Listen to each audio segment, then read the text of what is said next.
അപ്പോ എന്നോടൊരു തുറന്ന യുദ്ധത്തിന് തന്നെയാ നിന്റെ തീരുമാനം അല്ലേ? എനിക്ക് അങ്ങനെ ഒരു ഉദ്ദേശമില്ലമ്മേ. പിന്നെന്തിനാ രാജിവെക്കാൻ പോവാണെന്ന് പറഞ്ഞിട്ട് നീ വീണ്ടും ഈ യൂണിഫോം ഇട്ടത്? ഞങ്ങളെയൊക്കെ മണ്ടന്മാരാക്കാനല്ലേ നീ ശ്രമിക്കുന്നത്? അല്ല, എനിക്ക് ഈ ജോലിയിൽ തുടരാൻ താല്പര്യമൊന്നുമില്ല. പക്ഷേ ഞാൻ ചെയ്ത ചില തെറ്റുകൾ എനിക്ക് തിരുത്തണം. അത് ചെയ്യാതെ ഞാൻ രാജിവെച്ചാ അതിന്റെ നാണക്കേട് എന്റെ അച്ഛനായിരിക്കും. എന്തു പറഞ്ഞാലും ഒരച്ഛൻ. അമ്മ എന്തിനാ അവളെ നിരുത്സാഹപ്പെടുത്തുന്നത്? അമ്മയുടെ ആഗ്രഹപ്രകാരം തന്നെ അവൾ ജോലി രാജിവെക്കാൻ തീരുമാനിച്ചല്ലേ? അതിനു മുമ്പ് അവൾക്ക് മഹിമയെ പുറത്തിറക്കണമെന്നുണ്ട്.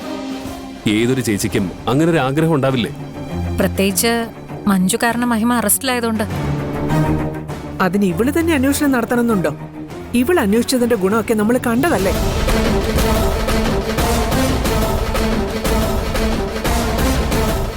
ആദ്യം നിന്നെ പിടിച്ചകത്തിട്ടു, പിന്നെ മഹിമയെ. രണ്ടുപേരും കുറ്റക്കാരല്ലെന്ന് ഉറപ്പാ.